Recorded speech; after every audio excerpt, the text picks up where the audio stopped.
Imagine holding in your hand a small piece of American history, a coin that does not just carry a monetary value, but tells a story of design, politics, economy, and the people who shaped a nation. The 1956 Jefferson nickel may look like just another 5-cent piece to the untrained eye, but once you begin to explore its origins, its production, its role in mid-20th century America, and its legacy in numismatics, you realize it is far more than ordinary. It is a reflection of the United States. During the post-war era, a time of prosperity, a time of Cold War tension, a time when coinage itself was a tool of national identity. The story of the Jefferson nickel begins in 1938, when the United States Mint retired the Buffalo nickel and introduced the new design honoring Thomas Jefferson and his iconic home. Monticello, the designer, was Felix Schlag, whose vision gave Americans a simple yet enduring image of one of the nation's most important founding fathers by the mid-1950s. This design had already been in circulation for nearly 2 decades, but every single year carried its own significance, influenced by changes in minting technology, shifts in metal supplies, and the broader cultural context of the United States. The year 1956 was a fascinating one for American coinage, and the Jefferson nickel is no exception. Dwight D. Eisenhower was president. The nation was in the midst of the Cold War. The interstate highway system had just begun reshaping the American landscape. Elvis Presley was rising as a cultural icon, and coins like the 1956 Jefferson nickel were quietly circulating in every pocket purse and cash register, connecting the lives of ordinary citizens to the broader economic machine of the United States. The Philadelphia Mint and the Denver Mint struck the 1956 nickels, each carrying its own subtle distinctions that collectors today study with intense precision. Production of the 1956 Jefferson nickel reached over 100 million pieces in Philadelphia and more than 67 million pieces in Denver. Yet not all nickels are created equal, because quality of strike, die polishing, mint errors, and the preservation of luster have made some examples far more desirable to collectors today. A sharp strike with full steps on Monticello, meaning the steps are clearly defined without blending, is a key attribute that transforms an ordinary circulated coin worth only 5 cents into a high-grade treasure that may command hundreds or even thousands of dollars at auction. To fully appreciate the 1956 nickel, we must examine the details of its design. Jefferson's profile facing left remains dignified and statesmanlike. The word liberty, written in a cursive hand, adds a personal touch. The date, 1956, holds its place firmly on the obverse, while Monticello on the reverse reminds us of Jefferson's architectural achievement. The structure symbolizes not just a home, but the intellectual spirit of the Enlightenment that Jefferson embodied. The design, though simple, is deeply symbolic, tying together themes of leadership, independence, and enduring national pride. Minting technology of the 1950s also played a critical role in how the 1956 nickel appears today. This was a period before the widespread use of computer-assisted engraving, so dies were cut and maintained by skilled engravers. At the mint's polishing of dies sometimes left mirrored surfaces that numismatists classify as proof-like or brilliant. The proofs of 1956 struck at the Philadelphia Mint were made in limited quantities and are especially prized by collectors with their mirror finish and deep cameo contrast. These coins were not meant for circulation, but for collectors and dignitaries, offering a pristine example of the design. Another dimension of the 1956 Jefferson nickel story is the economic context. Post-war America was booming. Consumer goods were plentiful. The dollar was strong and coinage was abundant, yet inflationary pressures were beginning to rise slowly, and the nickel as a denomination played a crucial role in daily transactions. Vending machines, jukeboxes, bus fares, and small purchases all relied heavily on the 5-cent piece. The 1956 nickel was thus a coin of the people, touching nearly every American life on a daily basis. The cultural role of the nickel also deserves attention. During the 1950s, nickels were often associated with soda fountains, diners, and jukeboxes, placing them at the heart of youth culture. A teenager in 1956 could drop a nickel in a jukebox and hear the latest Elvis Presley hit. That very coin could later end up in a cash register at a diner in Ohio before traveling across the country in someone's pocket. This constant movement tied the Jefferson nickel to the rhythm of American life in ways that few artifacts can match. From a collector's perspective, the 1956 Jefferson nickel has multiple layers of significance. High-grade mint state examples, especially those with full steps, are exceedingly rare, and command-strong premiums proof coins from the year with deep cameo contrast are highly sought after, while error coins such as double die, strikes off center strikes, and improperly annealed planchets add further intrigue. Each error tells its own story about the challenges of coin production in that era, turning what could be considered a flaw into a collectible treasure. Beyond the physical coin, we must also consider how numismatists study and classify these coins' grading systems. Established by the American Numismatic Association and services like PCGS and NGC, allow collectors to evaluate 1956 nickels with remarkable precision. Terms like MS65 or PR67 denote levels of preservation that significantly impact market value. Thus, the 1956 nickel becomes not only a piece of money, but an object of scientific and historical study. Its condition, its strike, its luster, all factors that transform it from pocket change into an artifact of national heritage. The legacy of the 1956 Jefferson nickel is also tied to the longevity of the Jefferson series itself as one of the longest-running coin designs in U.S. history. The Jefferson nickel remained virtually unchanged until 2004, when the Westward Journey series introduced new reverses for a short period before the return of Monticello in 2006. The 1956 issue sits squarely in the middle of that long tradition, bridging the early years of Schlag's design with the modern era as we piece together the historical context. The design evolution, the production statistics, the collector market, and the cultural role of the 1956 Jefferson nickel, it becomes clear that this coin is not just a small circular piece of metal. It is a window into America in the 1950s. It reflects the prosperity, the anxieties, the culture, and the aspirations of its time. Every worn nickel that passed through the hands of millions of Americans in 1956 carried with it the silent story of Thomas Jefferson Monticello and the ideals of a nation. That was both looking back to its founding and forward to its future.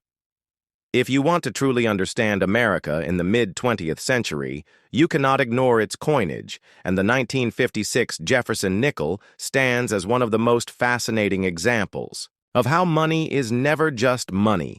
It is history, art, culture, technology, and national identity, all struck into metal and passed from hand to hand, shaping and recording the story of a nation one nickel at a time.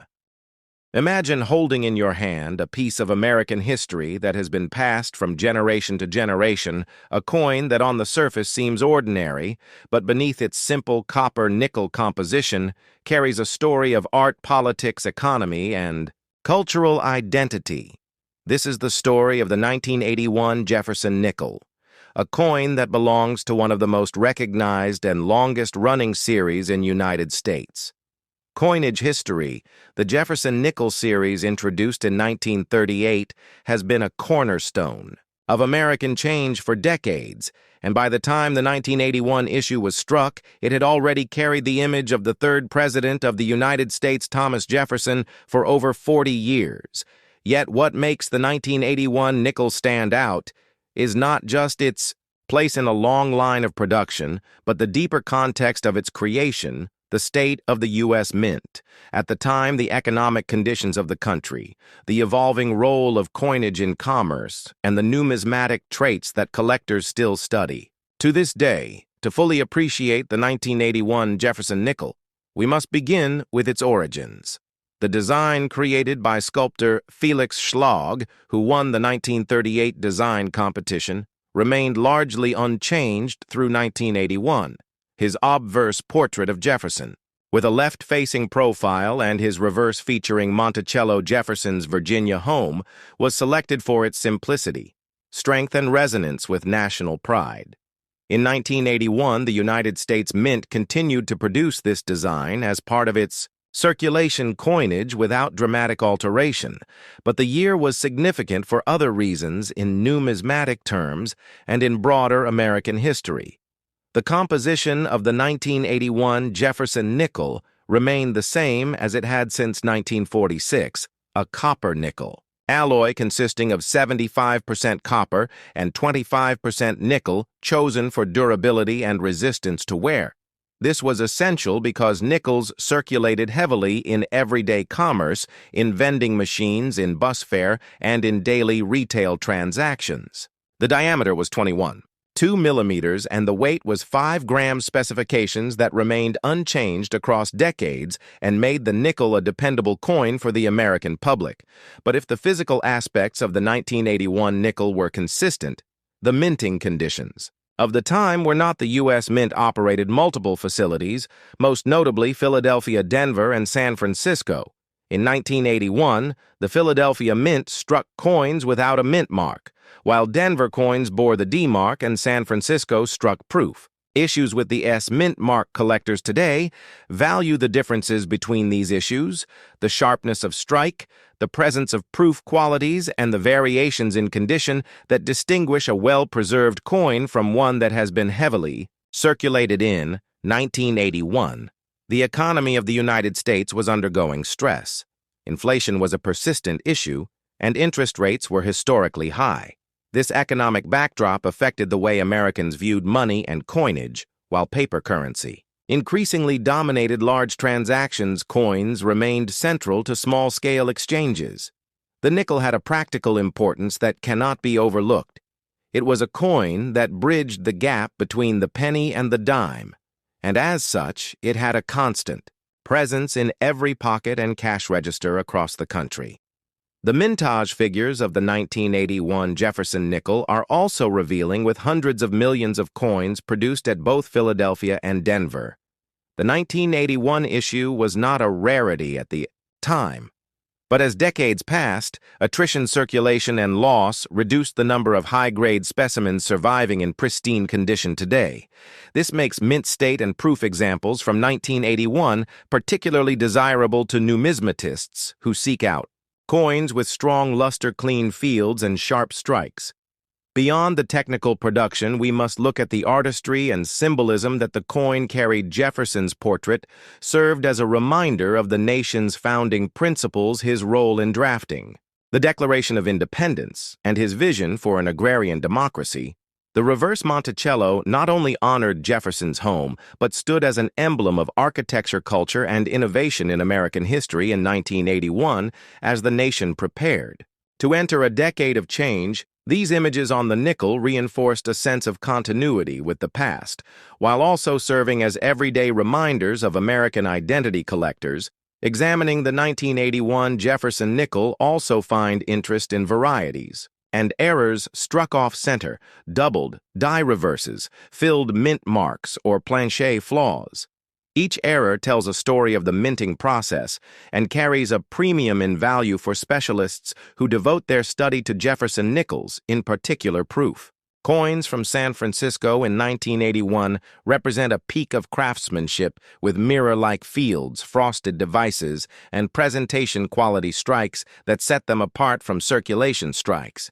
As time moved forward, the Jefferson nickel would eventually undergo redesigns, most notably beginning in 2004 with the Westward Journey series, and then with the 2006 return to a forward-facing Jefferson portrait. But in 1981, the design was stable and unchanged, part of the enduring consistency of mid-20th century coinage in the United States. This makes the 1981 nickel a fascinating study piece. It reflects both stability and subtle variation within the greater arc of numismatic history. So when you hold a 1981 Jefferson nickel, you are not simply holding a coin. You are holding a piece of 1980s America, a symbol of a turbulent economy, a reminder of Jefferson's legacy, and a continuation of a design that had been familiar to Americans for generations, to craft a 2-hour exploration of this coin. We would trace its origins, its minting process, its economic context, the role of coinage in daily life, its varieties and errors, its place in the broader Jefferson nickel series, and its legacy for modern collectors. It is a journey through artistry, economy, history, and collecting passion, all contained within the simple 5-cent piece that most people overlook. Yet for those who study it, the 1981 Jefferson nickel is anything but ordinary. Imagine holding in your hand a coin that carries the weight of American history, a coin that has witnessed the passing of generations, a coin that marked the very beginning years of one of the most iconic designs in United States coinage we are. Talking about the 1939 Jefferson nickel, a piece of money that is far more than just 5 cents. It is a gateway into the past, a reflection of art, politics, and the economy of its time, and a story that blends numismatic beauty with the struggles of a changing nation. To understand the importance of the 1939 Jefferson nickel, we must go back to its origins and examine why this coin came into being at all.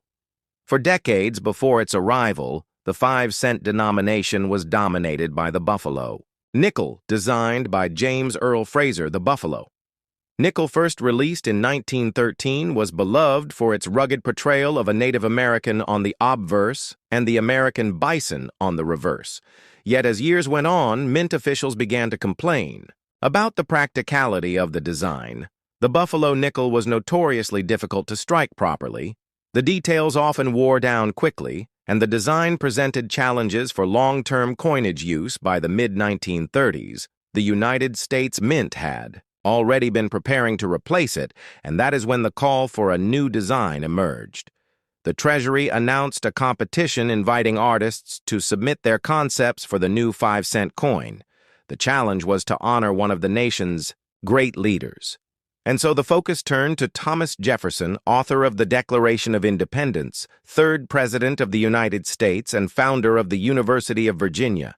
His home Monticello would also become part of the design. The winner of the competition was Felix Schlag, a German-born sculptor who immigrated to the United States. His vision was chosen over hundreds of submissions, and the Jefferson nickel was born in 1938. But the year 1939 was the first full year of wide production, and thus holds a very special place in history. This year was also critical because it marked the first significant adjustments to the design, and these small but important differences would go on to intrigue collectors for generations. The 1939 Jefferson nickel comes in 2 primary reverse varieties, one with a reverse of 1938 style and the other with an improved reverse of 1940 style. The difference lies in the lettering and detail on Monticello. In the first version, the letters in Monticello and 5 cents are weak and curved, while in the later variety they were sharpened and strengthened. This seemingly small detail has created one of the most fascinating collectible points for this coin, and it is why 1939 nickels are so heavily studied within numismatics. As we move deeper into the historical context, the world of 1939 was a turbulent one. America was emerging from the Great Depression.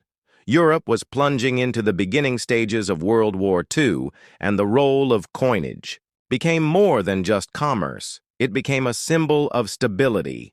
The Jefferson nickel was a fresh design meant to bring pride to the American people. Its smooth, clean portrait of Jefferson facing left with Monticello on the back gave the coin a sense of dignity. It was modern yet classical, and it represented ideals of leadership and home. Jefferson was not just any president. He was a philosopher, a scientist, and a farmer. His image on a coin meant that Americans were reminded daily of values tied to liberty, knowledge, and perseverance. The mintage of 1939 nickels was also notable. They were struck at 3 mints, Philadelphia, Denver, and San Francisco, each carrying unique mintages and unique stories. The Philadelphia Mint produced the largest numbers, while the San Francisco issues were fewer in quantity, and today they are scarcer in higher grades. Collectors often prize the 1939D and 1939S nickels as tougher finds, especially in uncirculated condition, while Philadelphia issues provide an excellent entry point for collectors studying varieties. One of the most important varieties is the 1939 doubled Monticello and doubled 5-cents variety, a doubled die reverse that shows strong doubling on the inscriptions. This error coin is one of the most famous varieties in the entire Jefferson series and continues to command high prices at auction. The doubled die error happened when the working die received more than one misaligned impression from the hub, creating a dramatic doubling effect. Such varieties have fascinated collectors for decades because they reveal the very process of how coins are made. Mistakes become treasures, and in this case, the 1939 double die reverse is one of the crown jewels of the Jefferson nickel series. As we analyze the artistry, we must also consider Felix Schlag's role. His original submission actually included a more classical and stylized Monticello with a side view, but mint officials requested changes to make it more realistic. He also proposed a palm tree design in the background, but this was rejected. The final design we see today was a compromise between his artistic vision and the government's requirements. Schlag himself would not receive great fame during his lifetime, but his work continues to live in every Jefferson nickel struck since 1938. In terms of condition rarity, the 1939 nickel presents challenges for collectors. While millions were made, few survived in pristine condition due to weak strikes. And circulation, many nickels from this year show soft details, especially on Jefferson's hair and Monticello's steps. Collectors often pursue full steps examples, a designation meaning that all the steps on Monticello are sharply defined. Such coins are incredibly scarce for 1939, and they are highly prized by advanced numismatists. The pursuit of full steps nickels has become a hobby within itself because it requires immense patience and knowledge in searching for well-struck examples. While most coins circulated heavily during the time and wore down quickly, the few that remain untouched in mint state condition shine as historical relics, representing the ideal of perfection in minting beyond the numismatic technicalities. The 1939 Jefferson nickel also embodies American culture of the late 1930s. It was a time when radio-dominated households, swing music filled dance halls, and cars like the Ford Deluxe roamed the streets. Yet beneath this energy loomed the threat of global war. The Jefferson nickel circulated in a world of uncertainty, serving as a small but constant reminder of American heritage and leadership. Thomas Jefferson's face symbolized not only money, but also ideals that the United States was striving to uphold. As the 1939 nickel spread through commerce, it touched the lives of millions buying food, paying for transportation exchanged in shops and banks. It was handled by farmers, factory workers, children saving coins in jars, and soldiers. Soon, to be called into service during the coming war, the Jefferson nickel became a part of daily life. Its durability and wide circulation ensured that nearly every American would encounter it, thus making it a truly national coin. The legacy of the 1939 Jefferson nickel is vast. It is a coin of firsts, a coin of varieties, a coin of artistry, and a coin of history. It bridges the end of the Buffalo nickel era and the rise of a modern American design. It carries the story of Felix Schlag, his triumph, and compromise. It reflects the nation's journey from depression to wartime economy. It is a small metal disc, yet a powerful symbol of endurance and identity. Collectors today continue to study it, cherish it, and build collections around its varieties. And mintage's auction houses feature it regularly, and error specialists never tire of analyzing its doubled dies and full-step strikes. The Jefferson nickel series would continue largely unchanged for decades, making the 1939 issue stand out even more as a key moment in its evolution as you look at the coin. Remember, it is not merely 5 cents. It is a window into the past, a conversation between history and art, and a bridge between generations. That is the story of the 1939 Jefferson nickel, a coin that deserves respect, fascination, and a permanent place in the chronicles of American numismatics. Imagine holding in your hand a piece of American history that not only represents 5 cents in value, but also carries the weight of a nation's struggles, triumphs, and transformations. The Jefferson nickel of 1940 is far more than a small coin. Struck in nickel and copper, it is a symbol of an era, a reflection of the United States as it stood on the brink of global conflict, and a continuation of a design that had already begun to carve its place in numismatic history. The story of the 1940 Jefferson nickel begins with its origins just a year after the first issue in 1938, when the United States Mint replaced the long-running Buffalo nickel with a new design honoring the third president of the United States, Thomas Jefferson. The Buffalo nickel had been admired for its artistry, yet it posed challenges in terms of production and durability. Its intricate details often wore down quickly, and the Mint sought a design that would not only be more practical, but also more enduring. The winning design for the Jefferson nickel came from Felix Schlag, a German-born American sculptor whose entry triumphed in the 1938 design competition. Schlag's obverse portrait of Jefferson was a bold, left-facing bust, drawing attention to the intellectual strength of the statesman, while the reverse featured a depiction of Monticello Jefferson's beloved Virginia home, though Schlag's original design underwent modifications imposed by the Commission of Fine Arts and the Mint. The final result was a coin that blended functionality with dignity. The Jefferson nickel would remain in production with various modifications for decades to come, and in 1940 it was still in its infancy as a series. Now let us focus on the historical backdrop of 1940. America was still recovering from the Great Depression. Franklin D. Roosevelt was leading the nation with his New Deal policies, while at the same time preparing for the possibility of war in Europe, although the United States would not enter World War II until December 1941. The events unfolding overseas were already influencing the American economy industry, and public sentiment coins struck in 1940, including the Jefferson nickel, reflected a sense of stability, continuity, and readiness for whatever challenges lay ahead. From a technical standpoint, the 1940 Jefferson nickel was struck in a composition of 75% copper and 25% nickel. The standard alloy used since the coin's introduction, the weight was 5 grams with a diameter of 21.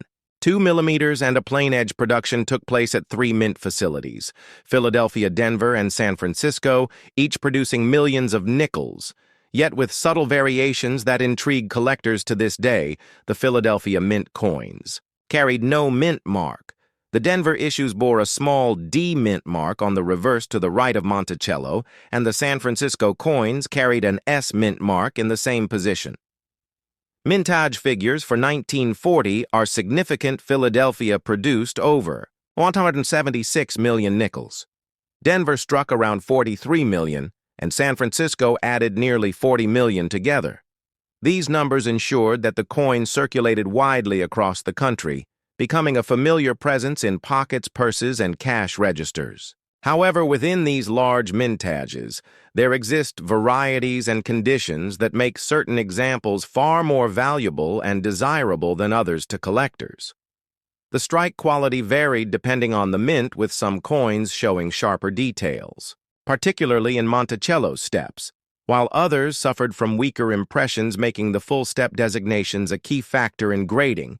And value collectors of Jefferson nickels often focus on the so-called full steps designation, which refers to the clarity of the steps at the base of Monticello on the reverse. A coin that shows 5 or 6 complete steps without breaks or weakness is considered a full steps example. Such coins are scarce for many years of the series, and the 1940 issue is no exception. While millions of nickels were struck, only a fraction display fully defined steps, and those that do are highly sought after by specialists. High-grade, full steps examples can command impressive premiums at auction, especially when certified by reputable grading services. Beyond the technical details, the 1940 Jefferson nickel holds significance as a coin struck at a crossroads in American history. Collectors often view it as part of the pre-war era, when the design was still new and the nation was still at peace. Within just a few years, the composition of the nickel would change dramatically during World War II, when silver was used in place of nickel to conserve the strategic metal for wartime production. The so-called war nickels issued from 1942 to 1945 stand apart, but the 1940 issue remains a reminder of the last years before that dramatic shift in materials. Errors and varieties of the 1940 Jefferson nickel add another layer of fascination. Among them are double dies, repunched mint marks, and striking anomalies. Some examples show noticeable doubling in the inscriptions or details of Monticello. Others display mint marks that were punched more than once, creating overlapping impressions. These varieties may not be common, but they capture the attention of specialists who scour their collections and rolls of nickels hoping to uncover a hidden rarity. The condition of a 1940 Jefferson nickel plays a crucial role in determining its value circulated. Examples are abundant and usually hold little more than face value unless they exhibit unique characteristics. However, uncirculated coins, especially those with brilliant luster, sharp strikes, and full steps designation, can bring hundreds or even thousands of dollars depending on rarity and certification. The grading scale developed by the American Numismatic Association provides a framework for assessing these coins from circulated grades, like good and fine, to mint state levels ranging from MS-60 to MS-67 and beyond. Examples at the highest levels of preservation are exceptionally rare and form the pinnacle of many collections. Over the decades, the Jefferson nickel series has sometimes been overlooked compared to other American coins such as the Lincoln cent or the Morgan silver dollar. Yet it has gained increasing respect among numismatists for its longevity, diversity, and historical context. The 1940 issue in particular has a special place because of its timing in history, its role in the development of the series, and its connection to Jefferson's legacy. As we reflect on this coin, we see more than metal. We see craftsmanship, design, symbolism, and history intertwined. The Jefferson nickel of 1940 speaks to the values of America, the admiration of its leaders, the continuity of its coinage, and the enduring connection between people and the money they use. Each example, whether worn from decades of circulation or preserved in mint state condition, carries with it stories of commerce, survival, and national identity. It is a coin that invites us to look closer, to appreciate the artistry of Felix Schlag, to consider the political climate of the time, and to understand the importance of seemingly ordinary objects in telling the extraordinary story of a nation. So when you hold a 1940 Jefferson nickel in your hand, remember you are not just holding 5 cents. You are holding the legacy of Thomas Jefferson, the creativity of Felix Schlag, the industrial might of the United States Mint, and the resilience of a nation on the verge of historic change. This small coin is a portal into the past, and a reminder of how even the simplest things can carry profound meaning. Imagine holding in your hand a small 5-cent piece dated 1997, a coin that at first glance seems ordinary, a coin that millions of Americans spent in gas stations, grocery stores, diners, and vending machines, a coin that passed quietly from pocket to pocket. Yet behind this seemingly simple Jefferson nickel lies a layered history filled with artistry, minting, precision, economic significance, and the evolution of American coinage itself. To capture the story of the 1997 Jefferson nickel, we must travel back not only to the minting presses of that year, but also to the origins of the Jefferson series itself, which began in 1938 when the United States Mint sought to replace the Buffalo nickel with a new design honoring Thomas Jefferson and his beloved Monticello. The winning design, created by Felix Schlag, introduced the profile of Jefferson on the obverse and the stately image of Monticello on the reverse, a design that would remain a cornerstone of American numismatics for decades. By 1997. The Jefferson nickel had already been in circulation for nearly 60 years, making it one of the longest-running coin series in United States history. The year 1997 falls at an interesting point in the Jefferson nickel timeline because it was just before the major design overhauls of the early 2000s that would change the appearance of the coin for the first time in generations. The 1997 nickel represents the tail end of the classic era of Schlag's original vision and collectors. View it as part of the last wave before dramatic changes arrived.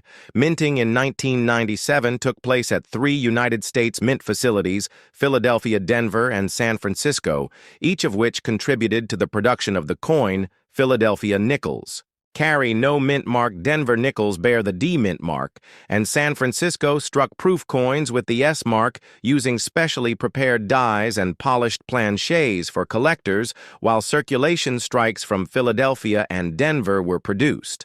By the hundreds of millions, the proof strikes from San Francisco were limited to far smaller quantities, giving them a higher appeal among collectors seeking pristine examples of the coin. The composition of the 1997 nickel remained the same as it had been since 1946, consisting of 75% copper and 25% nickel, creating the familiar silver-gray color that has defined the coin for decades. The weight was 5 grams, the diameter 21.2 millimeters, and the edge plane with no reading. These specifications had become a hallmark of consistency and reliability, and the very uniformity of the coin contributed to its widespread trust as a medium of everyday exchange. In the broader economic setting of 1997, the United States was experiencing a period of growth and technological change. The late 90s were defined by the rise of the internet globalization and expanding consumer markets, and through all of this, the nickel remained a humble but essential tool of commerce. The coin passed through cash registers in bustling shopping malls, arcade machines in family entertainment centers, and toll booths along highways connecting an increasingly mobile nation.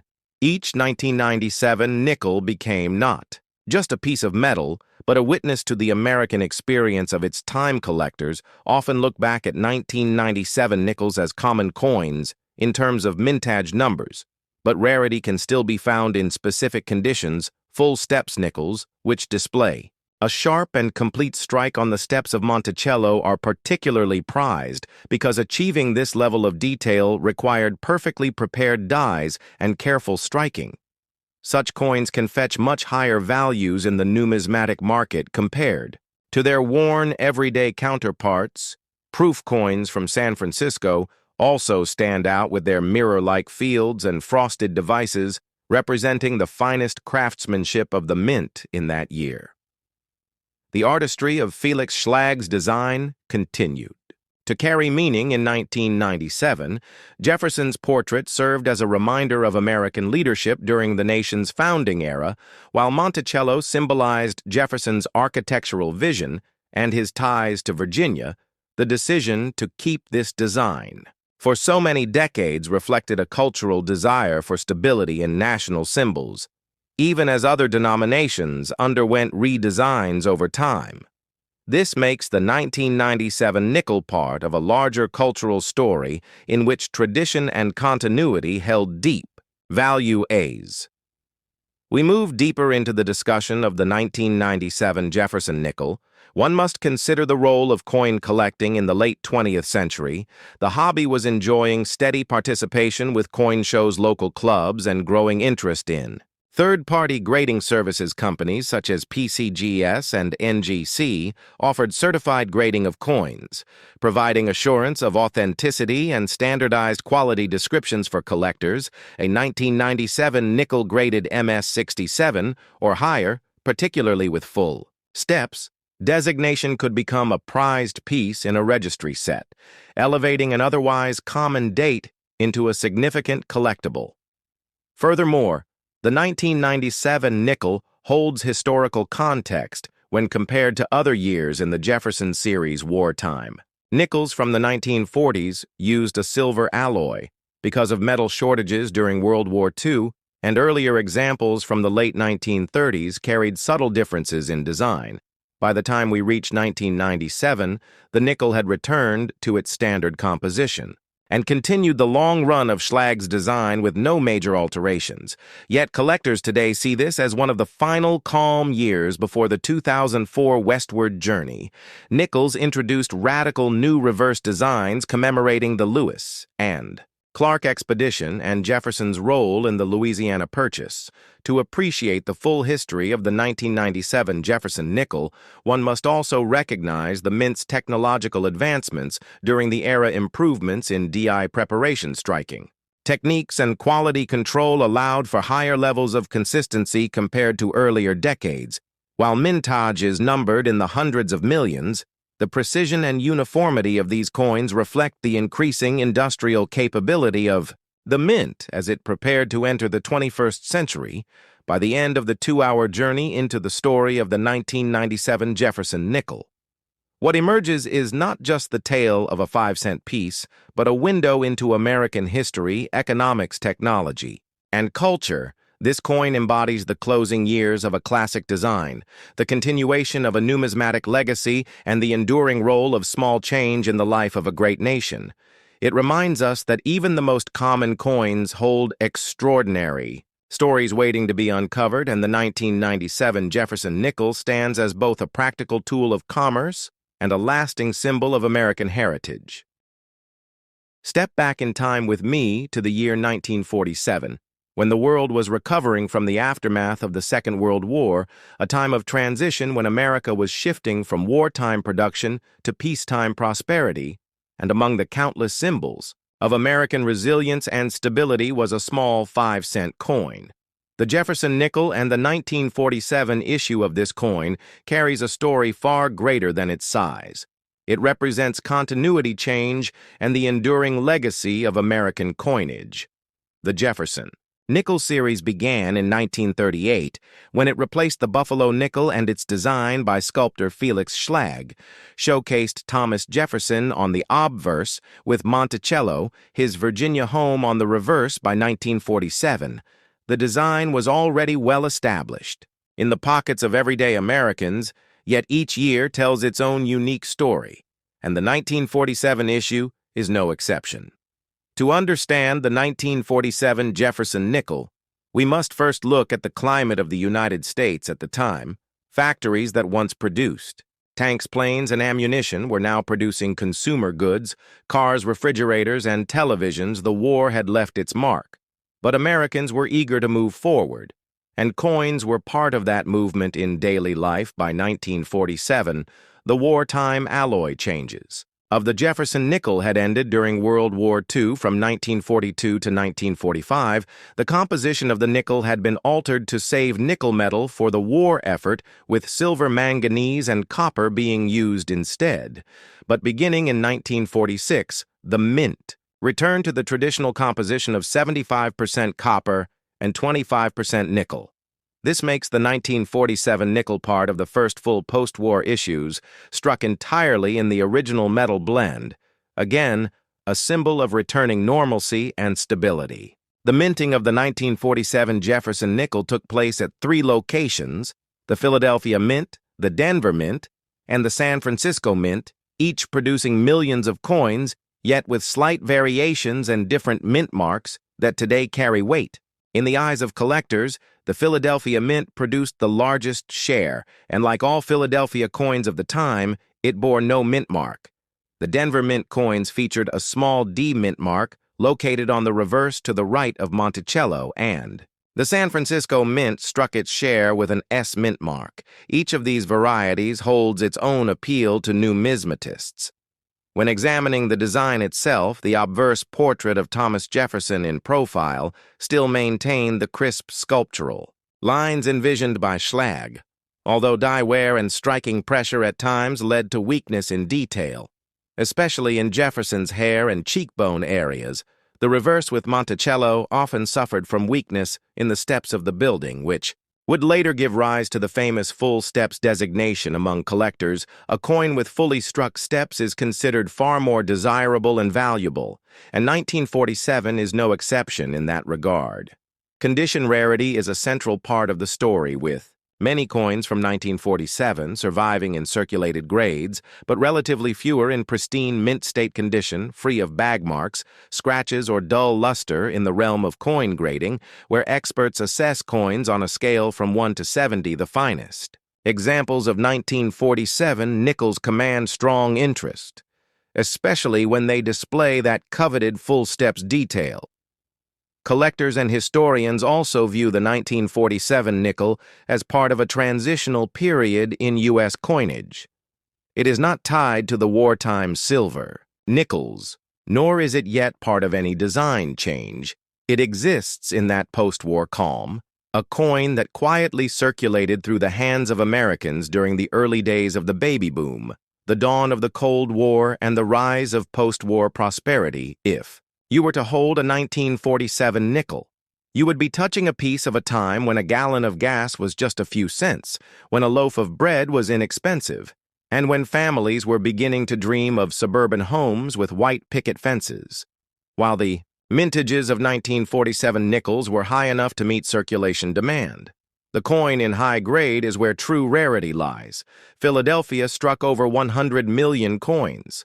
Denver and San Francisco each produced tens of millions, yet most of those coins endured years of use pocketware and banking circulation, which makes uncirculated survivors particularly appealing. Professional grading services such as PCGS and NGC have encapsulated and certified many of these nickels, giving modern collectors a way to assess authenticity and condition reliably. As with many Jefferson nickels, the 1947 issue is also studied for its die varieties, repunched mint marks, doubled dies, and striking anomalies. Specialists in the series often devote entire catalogs to documenting these subtle variations, which add layers of complexity and intrigue to the hobby. For example, repunched mint marks from the Denver and San Francisco issues show the hand craftsmanship of placing mint marks into dies, a process that would later become mechanized, adding charm to the imperfections of the era. It is also worth considering the cultural resonance of Jefferson himself.